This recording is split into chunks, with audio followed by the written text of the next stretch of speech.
Picture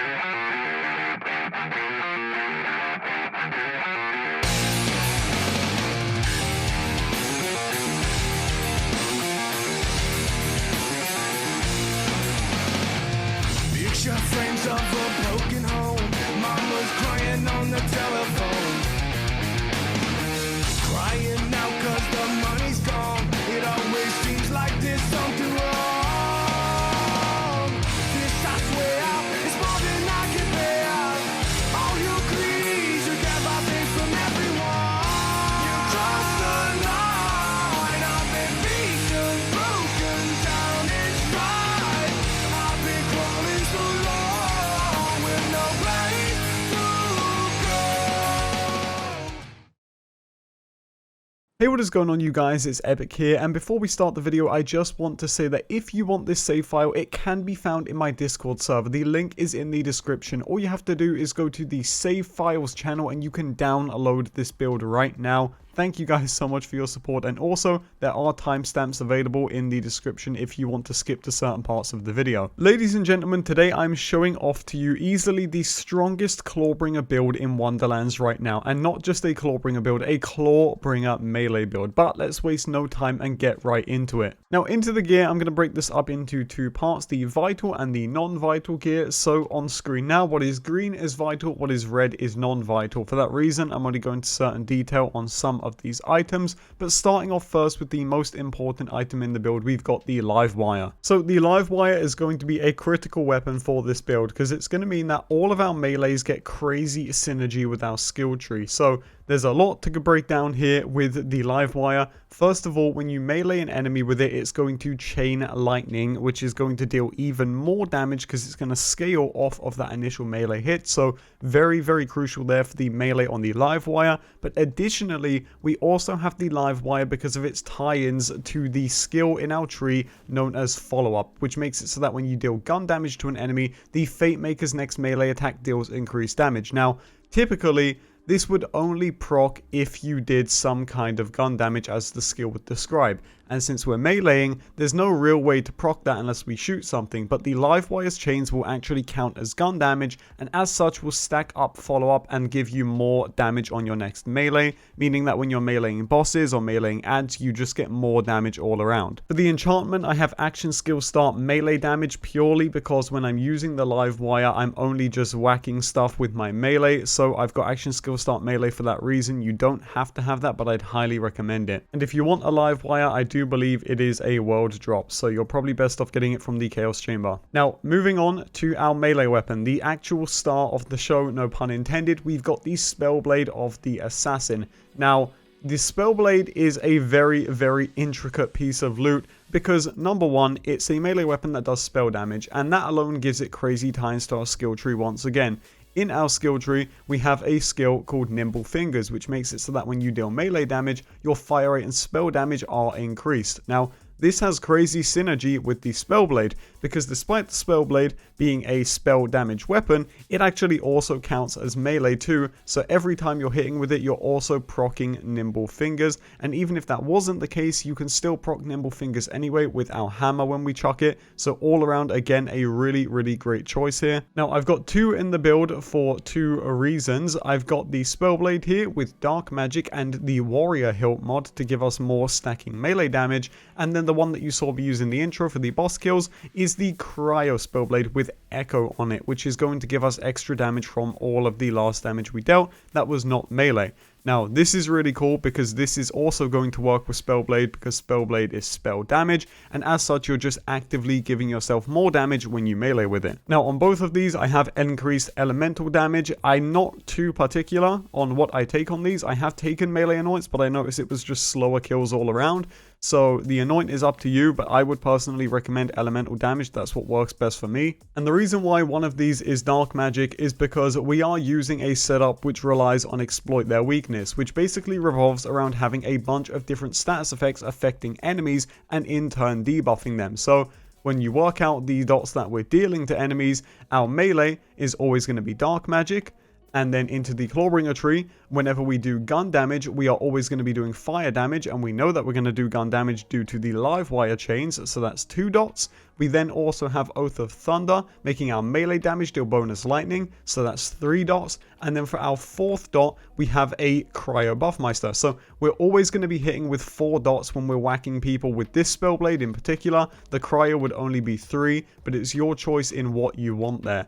And yeah, I really think this is the best choice for the build. I've tried pretty much every other melee weapon in the game, but this one is just the best for me. But regardless, if you do want a Spellblade, it drops from Son of a Witch in Karnok's Wall. Now, I also have my purple TD or Pixie weapon here. This unfortunately got a little bit weaker, I feel, with the latest change to Clawbringer, which was essentially a nerf. However, this Pixie is still great for clearing rooms, and I would really recommend you have one in the build. Now, unfortunately, this is going to be very much world drop oriented, but if you could get your hands on one of these Pixies, and more specifically in the Cryo element, I think you'll be rolling. Now, into my rings, like last time, I haven't changed these from Chuck Explosion. We've got 17% gun damage with While Not Fall, and on our passives here, they're not too important, but they definitely help. I've got SMG crit because that's going to help when we're meleeing with the live wire. I've also got spell crit damage. Now that one is very important because that's going to buff the damage of our Spellblade because it's spell crit and we're obviously dealing spell damage. And the final passive I have is ability crit, although that one's not intentional, it just happens to have rolled on there.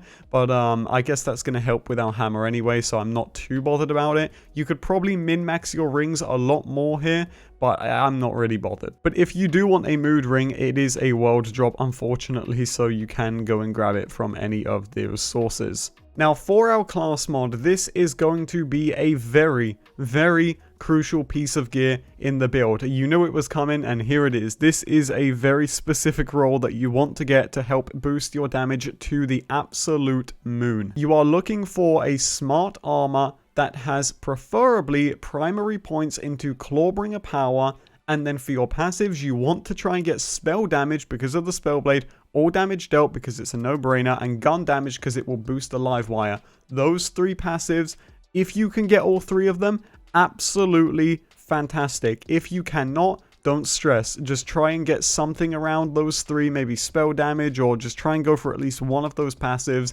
and make sure it's smart armor because we want that extra 50% crit damage. And this is very important. For the skills in the top, on the left there, you are looking for the skill known as Awe in the Clawbringer's tree with as many points into it as possible. I don't know if it can roll +3. I've only ever seen +2, but if you can get +2 into Awe, this is going to really increase your damage. So if you can, try and get as many points into Awe as possible and make sure it is on a smart armor for the most damage possible. Don't worry about any other skills. It would be nice to get some other in the Stambo tree, but just try and get as many points into Awe as you can. And if you want the smart armor, you can get it from Volcanar in Mount Craw. Now, moving on to the shield, I have got the body rune here. Now, I'm not using a body rune because it's absolutely insanely overpowered. I'm just using it because it's my personal favorite shield, and it does also pretty much just have a flat bonus to gun damage and fire damage.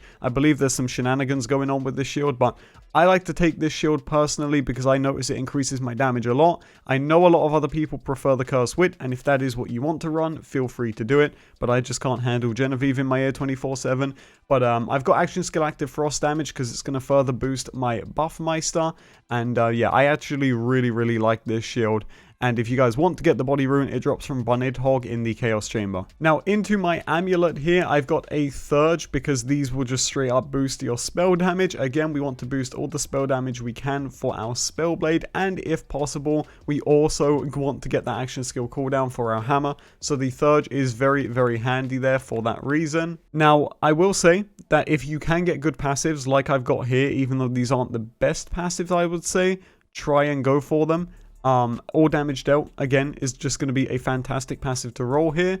But for me, I've got Clawbringer power and I've got frost damage. I have tried Clawbringer power with fire damage. I just think frost damage makes me a lot more stronger. So if you can get this roll, that would be more preferred. But yeah, Clawbringer power as much as you can in there. And again, frost damage will only further boost our damage also. And if you want to get a Thurge, it does apparently drop from Grissom Whitmore. So if you want to get the Thurge, that's where you can find it. Now, for our spell, we have got the Cryo Buffmeister. Now, you may remember, in my Chucksplosion build, we did not need a Buffmeister. It could handle the game without the Buffmeister, but in this build, the Buffmeister is slightly more crucial to the damage we deal, because we are looking for one thing on this Buffmeister which is extremely, and I mean extremely, helpful for dealing extra damage to pretty much anything. What we are looking for on this Buffmeister right here at the very bottom of the card is Bonk and Zap, because those two attributes right there will buff your melee damage and your spell damage, and I think you know where this is going. So if you can get Bonk and Zap on a Cryo Buffmeister, do not let go of it. I mean seriously, do not let go of it. That is exactly what we're looking for here. Don't stress if you can't get those on it. However, if you can get Bonk and Zap, you really should. Unfortunately, the Buffmeister is a world drop, so it's going to be a little more hard to get your hands on it. But if you do get your hands on it as well for your enchant, I've got Spellcast damage dealt. The more damage dealt we can get, the better. So, yeah, but just try your best to see if you can get Bonk and Zap for that extra damage. It is a huge bonus. Now, into the backpack for the rest of the items we've got, I'm only going to break down the ones which I feel are pretty damn important here. First of all, we've got the Liquid Cooling. This drops from Lycia in Crackmast, as you already know. I've got a Volatile ×2, an extremely rare roll here with damage dealt on it. And this, again, I would say is kind of crucial when you just want to switch to your gun, but do not worry about it, because for the rest of the build, you're basically just going to be meleeing enemies, so yeah, don't really worry about it too much. We've also got the Gluttony in here. The Gluttony drops from Droll the Troll. As you know, we got the White Rider. It drops from Son of a Witch. We've got the Purple ×4 Hyperius SMG. I feel like these work better than the Dar ones for me on this build personally. But, yeah, I mean, that's just on here for when I want to do some minor mobbing. And then I've also got Ron Revote's Amulet of Adventure.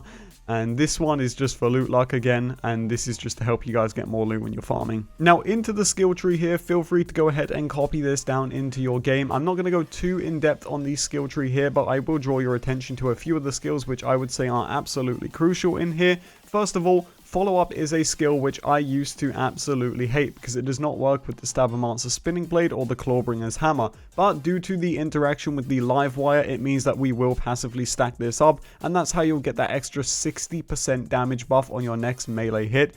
And yeah, absolutely disgusting. Really helped with that Barkenstein kill you saw in the intro there. Moving down, like I said, we have Nimble Fingers, another absolutely crucial skill to take here because of its interaction with the Spell Blade and buffing the spell damage and giving us even more melee. An absolutely fantastic skill to say the least. We've got Shadow Step because it is a kill skill and we are always killing and we always want our next melee to do a guaranteed crit. And the reason why we want our next melee to do a guaranteed crit is because of Alchemical Agent, which makes our melee crits apply a random status effect. Now, you may have noticed earlier I said that we are always hitting with dark magic, we are always hitting with shock, we are always hitting with fire, and the Buffmeister makes us always hit with cryo. That is 4 dots right there. If we then hit the enemy and score a melee crit, we can get lucky, apply another status effect to the enemy, and then get another debuff into exploit their weakness. Now let's talk about exploit their weakness. Having this at 3 out of 3 is absolutely crucial, and while I'm not sure if the combo that I described for the class mod can roll points into exploit their weakness,